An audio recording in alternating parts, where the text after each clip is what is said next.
Hi, I'm Jennifer Siciliano, and this is The Uprising.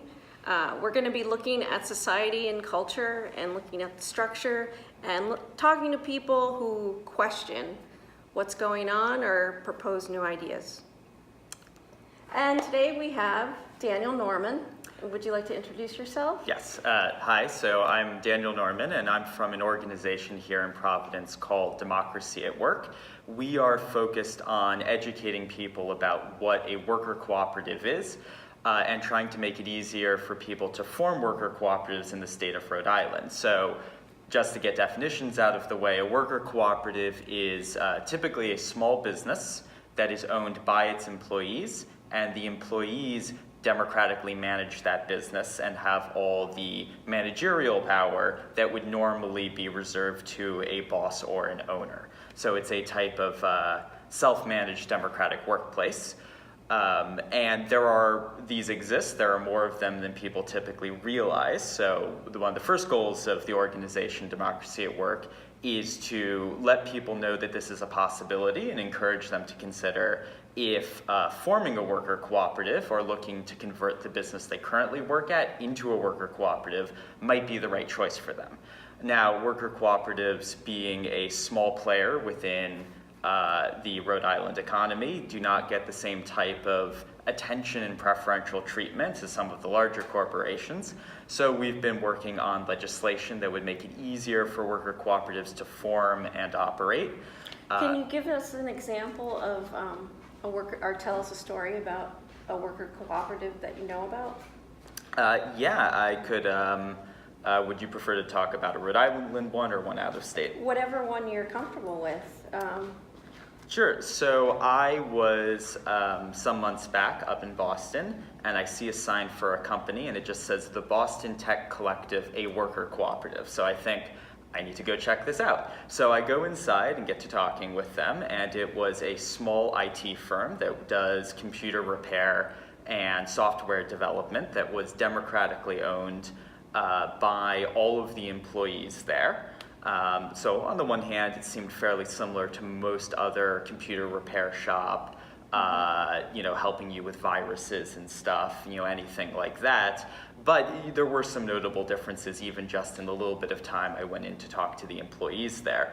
And one of the most interesting things I learned was that they had a partnership with several other tech cooperatives around the country. So they had a partnership with another tech firm that was also a worker cooperative in San Francisco, and then a third one that was in New Orleans. So one of the most interesting features about worker cooperatives is that they tend to form these relationships with other worker cooperatives so that the general culture of people helping each other out and making decisions democratically spreads beyond an individual worker cooperative into these networks of associated worker cooperatives. And I heard of, is it Mondragon? Mondragon. Mondragon. So that's the largest worker cooperative in the developed world right now. It's in the Basque region of Spain. It was formed in the early 1950s. And it has nearly 100,000 employees. 100,000, wow. So I think people often have a misconception that when we talk about cooperatives, we're talking about small cottage industries of maybe a couple people doing some very simple kind of handcraft pre-industrial work in a very small location. But that's completely untrue because the cooperative model is applicable to high-tech industries and large firms. Now, Mondragon is definitely special. Most worker cooperatives do not approach those numbers, but it shows that it's possible for a cooperative to exist on that scale. And they mostly do electronic manufacturing. Okay. And so your group meets every week, which Yes. I'm very impressed that it's a group of dedicated people. And if anybody wants to come, Yes. Patrick's Pub Yeah, on we Smith. we meet every Tuesday at 6 p.m. At Patrick's Pub on Smith How did Street. that start? I don't know that story. How did it all start? Did you, you must have seen Richard Wolff? democracy at work and that, So the organization Democracy at Work, that phrase comes from the title of a book that was published by the New York economist Richard Wolff, who spent a lot of time talking about cooperatives, and he has a really great web series called the Economic Update, where he talks about politics and economics in general, and he's one of the few major real sort of scholars of the U.S. economy who's promoting cooperatives. So now there are all these groups around the country all using the name Democracy at Work. I'm just from the Providence chapter of it, that were basically people who had connected over a shared interest in trying to expand the cooperative sector of the economy, and most of us had gotten our introduction to it from watching Richard Wolff videos, Right. but not necessarily. so I know that you got a bill passed the year before. Well, it was not Well, not originally you. our bill, but Right. so there was a bill passed last year that for the first time ever allows people to incorporate as a worker cooperative. It makes worker cooperative a unique incorporation status within the state of Rhode Island, which had not previously been the case. The bill. And what were the problems? Like, why couldn't they just found as a regular corporation? Like, what were the Of course. issues? And I should say the bill was written by the group Frezzle A Parral and the Center for Justice. And then we came on to help out, and now we've got a very good working relationship with those two organizations. So there are a lot of difficulties in trying to implement a particular type of business structure that isn't recognized by the government. So you could always have, let's say, incorporated a company as a sole proprietorship. So one person owning it, and then they bring in all these employees, but they all have this idea, let's be a worker cooperative, so they just write in the bylaws of the company, even though the company is under the name of this one person, we're all going to manage it. But in order for this to really work out, and this is sort of what we've observed from studying lots of examples of worker cooperatives, everyone needs to actually have an equal share of the company. And that can mean something like if they need to take out loans to form the cooperative, then the debt, the liability of that should be split between everyone equally. So it undermines people's ability, I think, to work together and trust each other and form a cooperative if the ideas that they have of we're all going to run this together are not actually legally recognized. Why couldn't it just be a partnership? It could be a You know, partnership. I mean, And for very small cooperatives, I mean, what is the difference between a 3-person cooperative and a 3-person partnership? In those cases, you can get by probably. Now, I haven't gone through every single line of the incorporation law, and I know that people, even in the very small case of cooperatives, still benefit from having a unique incorporation status. But where it becomes really crucial is when you're thinking about very large companies. If you're thinking about 100 employees trying to own and democratically operate a company together and split the ownership 100 ways, that begins to practically get outside the bounds of what the sort of legal structure of partnerships is set up to handle. Right, I remember when Benny's was sold, you putting out the idea that possibly the people could buy it. But I mean, that didn't happen, but if it did, there would be hundreds of people. Right.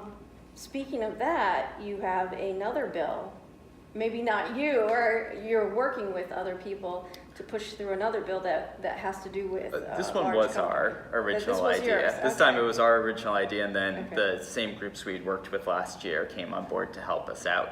So the bill we're currently working on would say that when a company is closing, well, so Like it's Benny's. right, like Benny's. It was called the Benny's bill because it was inspired by the closing of Benny's. So when a company is closing, they would have to alert the Department of Labor in advance of them. And that's actually already the law. That's part of the Warren Act. So that wasn't in our bill. So that's already the case. And what our bill would have done, will do when it passes, is after the Department of Labor finds out that a company is planning on closing, they then dispatch a team to talk to the employees about the possibility of the employees incorporating as a cooperative and making a bid to buy out the business. And the Department of Labor would be charged with assisting them in expediting the paperwork and getting them through those stresses. And oftentimes people get the question, with all of the laws we've been working on, there's sort of this question of, well, was it literally necessary? And the answer is no.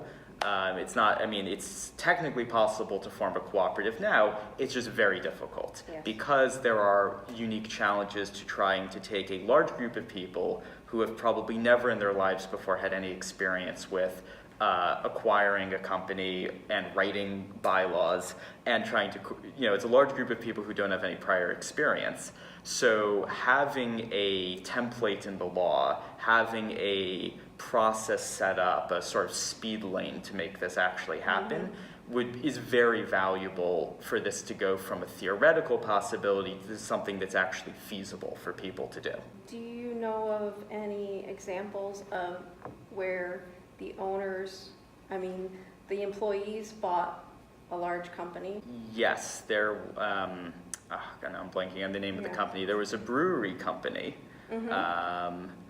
that, now the name is escaping me, but I could pull that up, where the owners were, it was a New England brewery, and the owners were looking to retire, so they set up a trust basically for the employees, and over time sold their ownership of the business to this trust.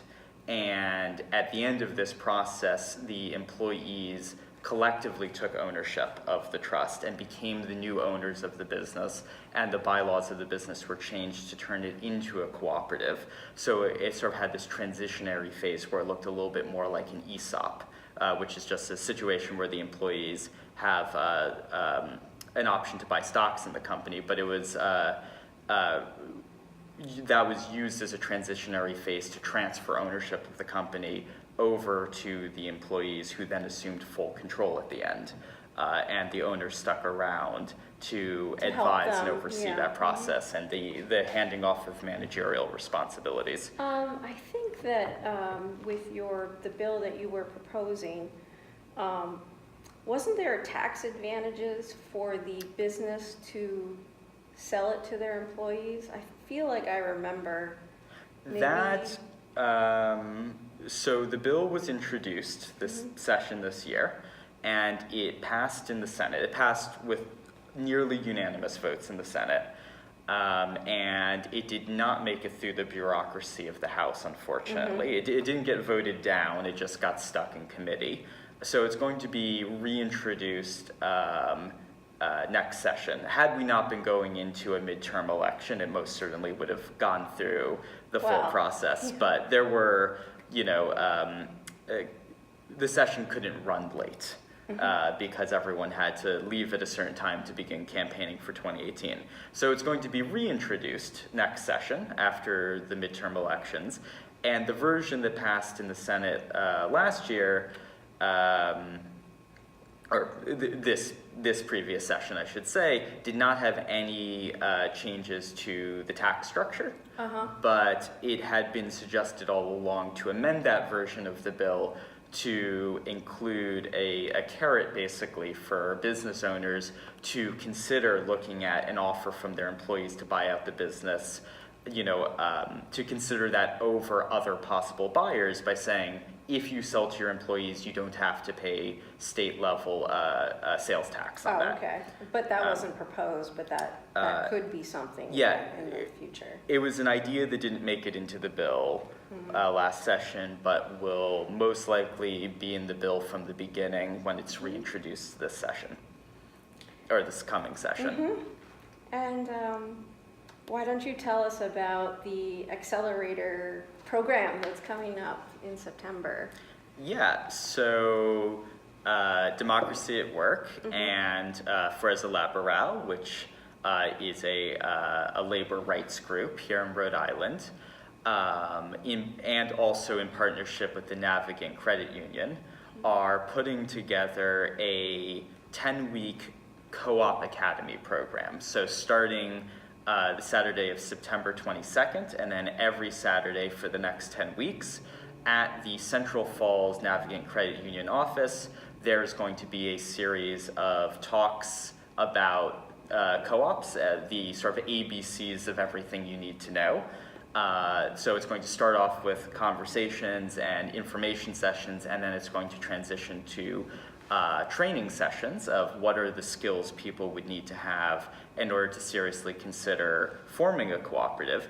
And at the end of these 10 weeks, for anyone who's made it through all the way to the end, if they're ready, with any group of people who they came into this co-op academy with or met throughout that process, will get the opportunity to write up a business plan to form a cooperative, either a new one or make an offer to convert an existing business into a cooperative. And they'll get to present that plan to the loan officers at the Navigant Credit Union, who have just launched a pilot program for a special loan package that they'll be offering only to cooperatives at reduced interest rates as compared to normal businesses. And the reason for that is that the data shows that cooperatives have a much higher level of survivability than ordinary businesses. So they're much more likely to survive and not default on their loans. So Navigants decide that they can afford to offer cooperatives a lower interest rate. So if somebody was interested in this accelerator program, how would they contact you or your organization? I don't know if the sign up has gone live online yet, but I'm talking with people right now who are interested, and I've said I will send you the link to it the moment that part is put up on the internet. So anyone who's interested in this can look up Democracy at Work Providence. We've got a Facebook group. The initials of our group are D@W-Providence, so that's our Facebook page. And you could look up the group Frezzle A Parral and email anyone from that organization to ask about it, or you could email someone in the office of the Central Falls office of Navigant. Okay, yeah. We were hoping to have Raul from that organization. We would have been able to talk more on that. Yeah. Well, I thought it was really interesting. I was interested in workers' cooperatives, and the funny part was that I went to a May Day. It was what do you want to call it? Not a workshop, but trying to figure out how to put on the May Day parade. And you were there, and you said you were at Democracy at Work, and I was workers' cooperatives, and I was like, wow, there's an organization that does worker cooperatives, which was what I was interested in doing. So it's really great to know that your organization is around, because it's connected me to other people, really. It's funny, when I'd had the idea for quite a while, wouldn't it be great if it was easier for people to form cooperatives? And then a year and a half ago, I emailed some people at other Democracy at Work groups. There was already one in New York, which I had heard about, but I found out there wasn't anyone in Providence, and they connected me with other people who had emailed them also from Providence, saying, why don't you guys get together? So we had a first awkward meeting, and we got to know each other, and it's mostly been this. We've accumulated a lot of people since then, but it's mostly, all the people who were there that first day have mostly stayed on. And it took us a while to figure out what it was that we should be doing. At first we were just kind of talking about this idea of what is a worker cooperative, how did we all find out about it and get interested in it. And then the more we began to learn, the more we began to discover that there were all these other organizations that were also sort of simultaneously getting on the same page, about that there should be a big concerted grassroots push to make the worker cooperative sector of the economy as large as it can possibly get. So things are way more developed in Massachusetts. Rhode Island's got a little bit of catching up to do in that regard. There is a Boston City Chamber of Cooperatives There's an organization called the Cooperative Development Fund of New England, which is... Yeah, tell us about that, because Yeah. they have money for Yes. co-ops. So beyond Navigant, which is one of the nation's largest credit unions, and credit unions are also very related to worker Right, they are. cooperatives, I should point out. They're sort of a different type of organization, but of a similar strain of thought. So Navigant's offering this loan program, but there's other organizations that are also interested in giving out very low interest loans just to cooperatives. So the biggest one is the New England Cooperative Development Fund. You were telling me and they started out with like a small amount of Yeah. money, and now it's like a very large. I met with the head loan officer from that organization, and they started off 40 years ago with $60,000 to play with. So they're lending out to cooperatives, and the cooperatives are paying them back the loans, but they're a nonprofit and they're just looking to grow the fund to support as many cooperatives as possible. And now 40 years later, they've turned that into $30 million. Wow. Because they have a 99% return rate of 99% of the cooperatives that they launch are successful and are able to pay back the original loan. So that both speaks to the intrinsic stability of cooperatives, that these are very stable types of companies. Why do you think it's taking so long for this to take off? Workers' cooperatives. So, what's interesting is that there's definitely precedence for worker cooperatives throughout history, throughout all of American history. That's true. And there's sort of a question of why did the earlier generations of worker cooperatives, or things that were like worker cooperatives, die off? Right. And what do we need to do differently this time around? Because we're Right. right now living through what seems to be a really significant surge in interest in this. And I definitely think, when people think of things that weren't sort of self-defining as worker cooperatives, but sound similar to that, of a lot of sort of, craftsmen, sort of home industry type things, definitely adjusting to industrialization was difficult, and figuring out how to compete with larger firms that had the advantage of economies of scale was something that made a lot of small craftsman shops, ran them out of business, during the Industrial Revolution. Yeah, I also think that a lot of times when you see things in history that look like cooperatives, they were very tied to a particular cultural or religious movement that was happening at the time. So in America, in New York, you had the Shakers, who were a religious movement, who implemented things that were very similar to worker cooperatives. So their industry was these were basically communes of people who were escaping sort of the mainstream of American society at the time. And, and they produced lots of things. They produced furniture and silverware and other things that they could sell to support their communes. And but that's not really appealing for everybody. Right, and that was the main problem of very often when there hasn't been a realization that the model of a group of workers all owning the company together and deciding things together, that needs to be made sort of secular and sort of laid out in detail in corporate law. Otherwise, if it's pinned to various other sort of cultural movements, as culture changes, if people don't want to take on the rest of what that entails, it dies off with the first generation to form it dying off. And I could also point to the kibbutzes in Israel as another really interesting example, which... But they still exist. They still do definitely exist, but I just mean of, yes, they had the model of, a group of people who all split ownership of what they were doing to make money, which often was agricultural products. But, it also had all this very sort of religious and pioneering, there's all this other kind of cultural baggage tied to it.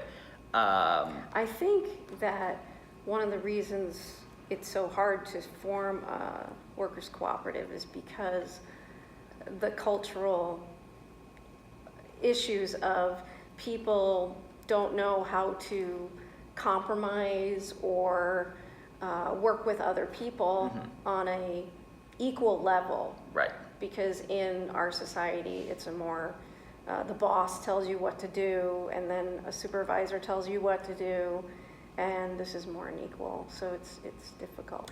Yeah, no, we're trained in living within hierarchies. That's how we're trained within our society, ultimately, to either be the boss or be a worker.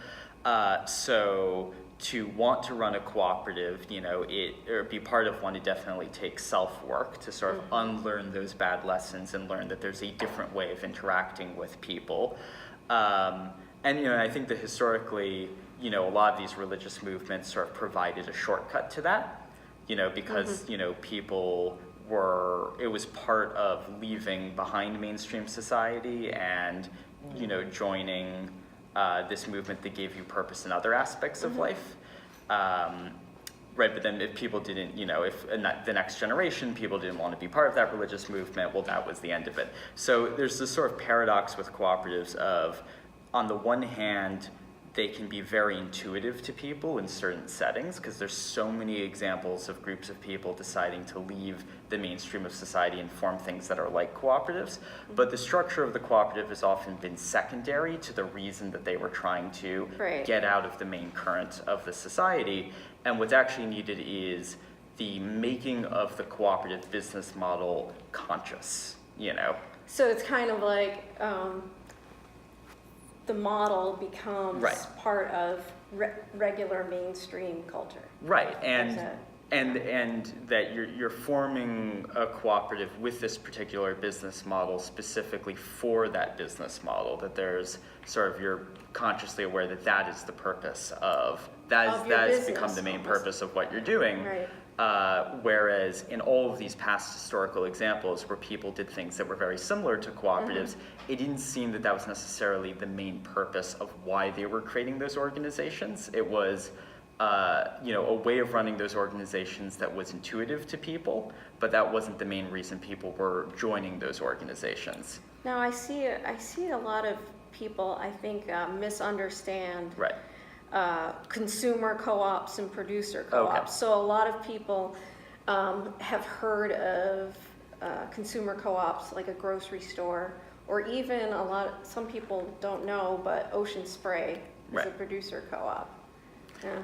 We have a few minutes left, but. Yeah, so worker cooperative is that all the employees are the shareholders of the company. A consumer cooperative is when the customers become the shareholders of the company. Like REI is also like that. Yes, and I'm a member of that. So that's an example of a consumer cooperative where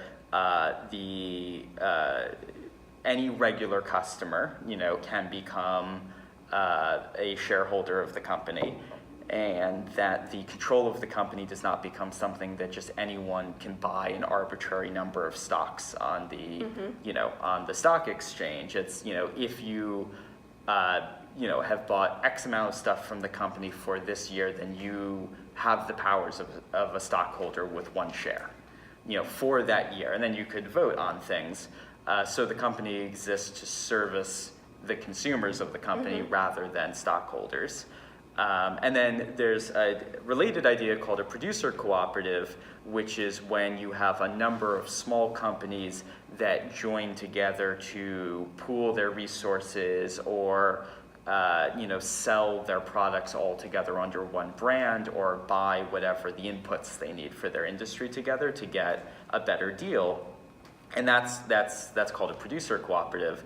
And I think the most exciting stuff is when you get combinations of these different models. So when you've got something that could be all three. So you could have a company that is owned by its workers, but there's also some sense in which the regular customers are participants as well in giving input into the decisions of how the company is run, because the company, exists for the employees and for the regular customers whose lives depend on going there for whatever it is that they need. Well, we probably have to wrap it up, of course. Daniel. Yep. Thank you so much for coming and talking with us. Yes, thank you so much. Thanks.